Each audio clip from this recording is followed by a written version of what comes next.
At last we've made it to another Mahjong episode. Nihon pro Mahjong Renmei Kounin Tetsuman is a WonderSwan entry in Naxat Soft's Tetsuman series, developed by Noir and released on July 15, 1999. The name is a little bit of a mouthful, so let's decipher it before we move any further. Nihon pro Mahjong Renmei is the Japanese professional Mahjong league, and the word Kounin means official recognition. In this case, the prefix serves to indicate that this is a game that's officially licensed to make use of the names and likenesses of professional Mahjong players from this league. Tetsuman is a slang word that combines tetsuya, the word for sleepless night, with man, a shortened Mahjong.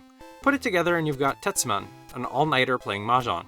We've already talked about the developer of this game, Noir, in a previous episode about Mahjong Toryumon. Noir was a development shop that was renowned for its Mahjong artificial intelligence routines. They both developed their own titles using that AI, and licensed that AI to other developers to use in their games. If you want to know more, you can always go watch that episode, but there was one big omission in that episode: Noir's current status as a company. To be perfectly honest, that was because I needed to buy some time to do some more research, but things are still very nebulous to me. In 2012, Noir partnered with a company called Terajima Jouhou Kikaku and put out a version of their own Mahjong series, Mahjong Goku Tenjiku, on the Google Play Store. That game has a website which is hosted on a subdomain of shanoir.co.jp, which is still alive and well, but the main company's site isn't responding. The Whois information reveals that it's still owned by Akitsugu Taguchi, the president of Noir. I've emailed him to ask what's going on with the company, but in the meantime I haven't been able to find any signs of the company closing down or continuing to operate at all. Hopefully he'll be able to get back to me and I'll be able to resolve this in an upcoming errata episode. The Tetsuman series belonged to Naxat Soft, the game development and publishing arm of Kaga Electronics, which would eventually rebrand to Kaga Create. It was released on many different platforms over the years, with the latest being an absolutely horrible and low-budget Mahjong game focused on female professional players on the PlayStation Vita in 2013. Tetsuman games have traditionally been developed by Noir, though I haven't been able to find any credit for them in the Vita game. Kaga Create went out of business on December 31st, 2015 due to being unable to adapt to the reality of the smartphone gaming market. Since it would take quite a while to explain the basics of Mahjong yet again, I'd like to refer you to the Mahjong Toryumon episode.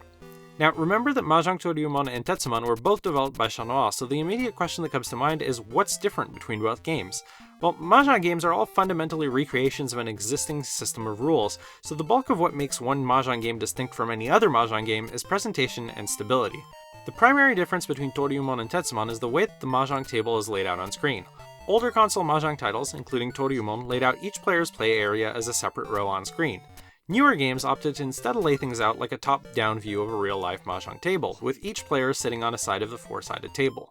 Is there an actual benefit to this, or is it just chasing after skeuomorphism for the hell of it? Well, it comes down to being able to read your opponent's discards. Learning to read your opponent's discards can be hugely beneficial to your Mahjong play because they can reveal so much information about the overall game state. On a macro level, discards tell you how many of a given tile are left in circulation, or whether a tile you're thinking about discarding is likely to be a safe discard. On a more micro level, an individual player's discards can give you hints as to what a given player isn't building towards, and the lack of any calls on those discards can serve as a hint as to what the rest of the table isn't building towards. Picking up on all of those hints makes you more likely to discard things that aren't going to be called on as the winning tile for someone else's hand. Newer Mahjong game layouts pack discards densely near the center of the table, like in real life, which means your eyes don't have to move as much to be able to read the discards quickly compared to games like Mahjong Toryumon, where each player's discards are in a single row spanning the entire width of the screen. This is much less exhausting and a huge boost to the game's playability, one that was hard to pull off on systems with more limited screen resolution. As such, Tetsuman is a much more enjoyable Mahjong game than Mahjong Toryumon, especially if you're used to playing more recent Mahjong video games. The music is a little on the weak side, and the digitized portraits of professional players are a little bit disappointing, but on the whole, this is a perfectly serviceable Mahjong title.